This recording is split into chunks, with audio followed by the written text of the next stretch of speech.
ನಮಸ್ಕಾರ. ಶ್ರೇಯಸ್ ಅಯ್ಯರ್ ಮತ್ತು ರೋಹಿತ್ ಶರ್ಮಾರವರ ಅಬ್ಬರದ ಆಟಕ್ಕೆ ಕಂಗಾಲಾಯಿತು ಕಂಗಾರು ಪಡೆ. ಎರಡನೇ ಏಕದಿನ ಪಂದ್ಯದಲ್ಲಿ ವಿಶ್ವ ದಾಖಲೆ ನಿರ್ಮಿಸಿದರು ರೋಹಿತ್ ಶರ್ಮಾ. ಬೃಹತ್ ಮೊತ್ತದತ್ತ ಮುನ್ನುಗ್ಗಿತು ಟೀಂ ಇಂಡಿಯಾ. ಹಾಗಾದರೆ ಸುದ್ದಿಯ ಸಂಪೂರ್ಣ ಮಾಹಿತಿ ಏನು ಎನ್ನುವುದನ್ನು ಇವತ್ತಿನ ಈ ಒಂದು ವಿಡಿಯೋದಲ್ಲಿ ತಿಳಿಸ್ಕೊಡ್ತಾ ಹೋಗ್ತೀನಿ. ಆದ್ದರಿಂದ ದಯವಿಟ್ಟು ಈ ವಿಡಿಯೋವನ್ನ ಕೊನೆವರೆಗೂ ನೋಡಿ.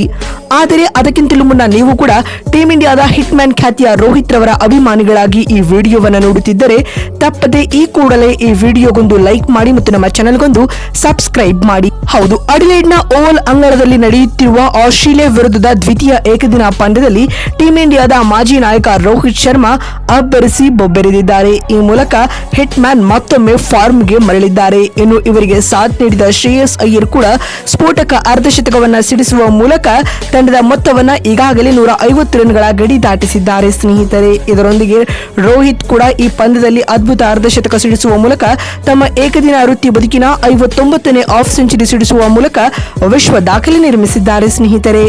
ಅಡಿಲೇಡ್ನಲ್ಲಿ ಆರಂಭವಾದ ಭಾರತ ಮತ್ತು ಆಸ್ಟ್ರೇಲಿಯಾ ನಡುವಿನ ದ್ವಿತೀಯ ಏಕದಿನ ಪಂದ್ಯದಲ್ಲಿ ಟಾಸ್ ಸೋತು ಮೊದಲು ಬ್ಯಾಟಿಂಗ್ ಮಾಡಲಿಳಿದ ಟೀಂ ಇಂಡಿಯಾ ಸೇಮ್ ಪ್ಲೇಯಿಂಗ್ 11 ನೊಂದಿಗೆ ಕಣಕ್ಕಿಳಿದಿತ್ತು. ಆರಂಭಿಕರಾಗಿ ರೋಹಿತ್ ಶರ್ಮಾ ಮತ್ತು ಶುಭ್ಮನ್ ಗಿಲ್ ತಂಡದ ಪರ ಇನ್ನಿಂಗ್ಸ್ ಆರಂಭಿಸುತ್ತಾರೆ. ಆದ್ಯಾಗೂ ಈ ಪಂದ್ಯದಲ್ಲಿಯೂ ಕೂಡ ಟೀಂ ಇಂಡಿಯಾ ಕಳಪೆ ಆರಂಭವನ್ನ ಪಡೆದುಕೊಳ್ಳುತ್ತದೆ. ಶುಭ್ಮನ್ ಗಿಲ್ 9 ರನ್ ಬಾರಿಸಿ ಬಹುಬೇಗನೆ ವಿಕೆಟ್ ಒಪ್ಪಿಸುತ್ತಾರೆ. ಅದಾದ ಬಳಿಕ ಬಂದ ಕಿಂಗ್ ಕೊಹ್ಲಿ ಈ ಪಂದ್ಯದಲ್ಲಿಯೂ ಕೂಡ ವಿಶೇಷವಾದದ್ದೇನೂ ಮಾಡಲಾಗದೆ ಡಕ್ಔಟ್ ಆದರು. ಈ ಮುಖ್ಯವಾಗಿ ಆಸೀಸ್ ನಾಡಿನಲ್ಲಿ ತಾನಾಡಿದ ಕಳೆದ 2 ಪಂದ್ಯಗಳಿಂದ 2ರಲ್ಲಿಯೂ ಬ್ಯಾಕ್ ಟು ಬ್ಯಾಕ್ ಡಕ್ಔಟ್ ಅನ್ನ ಕೊಹ್ಲಿ ಎದುರಿಸಬೇಕಾಯಿತು. ಆದ್ಯಾಗೂ ಪಿಚ್ ಮೇಲೆ ಹೆಚ್ಚು ಮಾಯಿಶ್ಚರೈಸ್ ಇರುವ ಕಾರಣ ಬ್ಯಾಟ್ಗೆ ಬಾಲ್ ಸರಿಯಾಗಿ ಬರುತ್ತಿರಲಿಲ್ಲ. ಹೀಗಾಗಿ ಪವರ್ ಪ್ಲೇನಲ್ಲಿ ಭಾರತ ಅತ್ಯಂತ ಕಳಪೆ ಪ್ರದರ್ಶನವನ್ನ ನೀಡಿತು.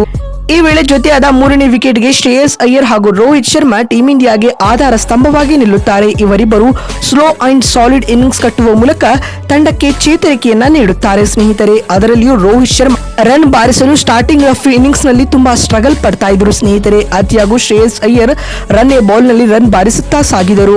ಈ ಮಧ್ಯ ಪಿಚ್ ಫಾಸ್ಟ್ ಬೌಲರ್ ಗಳಿಗೆ ಹೆಚ್ಚು ನೆರವು ನೀಡುತ್ತಿರುವ ಕಾರಣ ರೋಹಿತ್ ರವರಿಗೂ ಕೂಡ ಸುಲಭವಾಗಿ ಬೌಂಡರಿ ಗಳಿಸಲು ಸಾಧ್ಯವಾಗುತ್ತಿರಲಿಲ್ಲ. ಹೀಗಾಗಿ ರೋಹಿತ್ 74 ಎಸೆತಗಳಿಂದ ಅರ್ಧಶತಕ ಸಿಡಿಸುವ ಮೂಲಕ ತಂಡಕ್ಕೆ ಆಸರೆಯಾಗುತ್ತಾರೆ ಸ್ನೇಹಿತರೆ. ಇವರಿಗೆ ಸಾಥ್ ನೀಡಿದ ಶ್ರೇಯಸ್ ಕೂಡ ಒಂದೊಳ್ಳೆ ಇನ್ನಿಂಗ್ಸ್ ಕಟ್ಟಿದರು. ಇದಲ್ಲದೆ 3ನೇ ವಿಕೆಟ್ಗೆ ಇವರಿಬ್ಬರ ನಡುವೆ ಶತಕದ ಜೊತೆಯಾಟವೂ ಕೂಡ ಕಂಡು ಬರುತ್ತದೆ ಸ್ನೇಹಿತರೆ. ಅರ್ಧಶತಕದ ಬಳಿಕ ಸ್ಟ್ರೈಕ್ ರೇಟ್ ಮೇಲೆ ಹೆಚ್ಚು ಒತ್ತು ನೀಡಿದ ರೋಹಿತ್ ಶರ್ಮಾ ತಮ್ಮ ಇನ್ನಿಂಗ್ಸ್ ನ ಆಕ್ಸಿಲರೇಟ್ ಮೇಲೆ ಕಾಲಿಟ್ಟರು ಸ್ನೇಹಿತರೆ. ಅಂತಿಮವಾಗಿ ಈ ಮಧ್ಯೆ ಹಿಟ್ ಮ್ಯಾನ್ 97 ಎಸೆತಗಳಿಂದ 2 6 ಹಾಗೂ 7 4ಗಳೊಂದಿಗೆ 73 ರನ್ ಬಾರಿಸಿ ಮಿಚೆಲ್ ಸ್ಟಾರ್ಕ್ ಅವರಿಗೆ ವಿಕೆಟ್ ಒಪ್ಪಿಸುತ್ತಾರೆ. ಇದಾದ ಬಳಿಕ ಶ್ರೇಯಸ್ ಅಯ್ಯರ್ ಅವರು ಕೂಡ 61 ರನ್ ಬಾರಿಸಿ ಪೆವಿಲಿಯನ್ ಸೇರಿಕೊಳ್ಳುತ್ತಾರೆ. ಶ್ರೇಯಸ್ ಅಯ್ಯರ್ ಅವರ ಈ 61 ರನ್ಗಳಲ್ಲಿ ಬರೋಬ್ಬರಿ 7 4ಗಳು ಒಳಗೊಂಡಿದ್ದವು ಸ್ನೇಹಿತರೆ. ಅಂಡ್ ಇದು ತುಂಬಾ ಕಂಫರ್ಟಬಲ್ ಇನ್ನಿಂಗ್ಸ್ ಆಗಿತ್ತು ಅಂತಾನೆ ಹೇಳಬಹುದು. ಈ ಮಧ್ಯೆ ಕಣಕ್ಕಿಳಿದಿದ್ದಂತಹ KL ರಾಹುಲ್ 11 ರನ್ ಬಾರಿಸಿ ಬೇಗನೆ ವಿಕೆಟ್ ಒಪ್ಪಿಸಿದರು. ಆದ್ಯಾಗೂ ಇದೀಗ ಈ ವಿಡಿಯೋ ರೆಕಾರ್ಡ್ ಮಾಡುವ ವೇಳೆ 51 ಓವರ್ಗಳಲ್ಲಿ ಭಾರತ ತಂಡ 5 ವಿಕೆಟ್ ಕಳೆದುಕೊಂಡು 210 ರನ್ ಕಲೆ ಹಾಕಿದೆ ಸ್ನೇಹಿತರೆ. ಅಕ್ಷರ್ ಪಟೇಲ್ 39 ಹಾಗೂ ವಾಷಿಂಗ್ಟನ್ ಸುಂದರ್ 40 ರನ್ ಬಾರಿಸಿ ಕ್ರೀಸ್ ನಲ್ಲಿ ಬ್ಯಾಟಿಂಗ್ ನಡೆಸುತ್ತಿದ್ದಾರೆ. ಇಲ್ಲಿಂದ ಟೀಂ ಇಂಡಿಯಾ 270 ಹಾಗೂ 280 ರನ್ಸ್ ಗಳ ಟಾರ್ಗೆಟ್ ನೀಡಲು ಎದುರು ನೋಡುತ್ತಿದೆ. ಒಟ್ನಲ್ಲಿ ರೋಹಿತ್ ಶರ್ಮಾ ಹಲವು ಸಮಯದ ಬಳಿಕ ವೈಟ್ ಬಾಲ್ ಫಾರ್ಮೆಟ್ ನಲ್ಲಿ ಲೈಕ್ ಮರಳಿರುವುದಂತೂ ಟೀಂ ಇಂಡಿಯಾದ ಅಭಿಮಾನಿಗಳಿಗೆ ಗುಡ್ ನ್ಯೂಸ್ ಅಂತಾನೆ ಹೇಳಬಹುದು. ಸ್ನೇಹಿತರೆ, ಹಿಟ್ ಮ್ಯಾನ್ ಅವರ ಇಂದಿನ ಇನ್ನಿಂಗ್ಸ್ ಕುರಿತು ನಿಮಗಿರುವ ಅನಿಸಿಕೆ ಹಾಗೂ ಅಭಿಪ್ರಾಯಗಳನ್ನ ಕಾಮೆಂಟ್ ಮಾಡುವ ಮೂಲಕ ತಪ್ಪದೆ ತಿಳಿಸಿ. ಮತ್ತೊಂದು ವಿಡಿಯೋದಲ್ಲಿ ಸಿಗ್ತೀನಿ. ಅಲ್ಲಿವರೆಗೂ ನಮಸ್ಕಾರ, ಧನ್ಯವಾದಗಳು.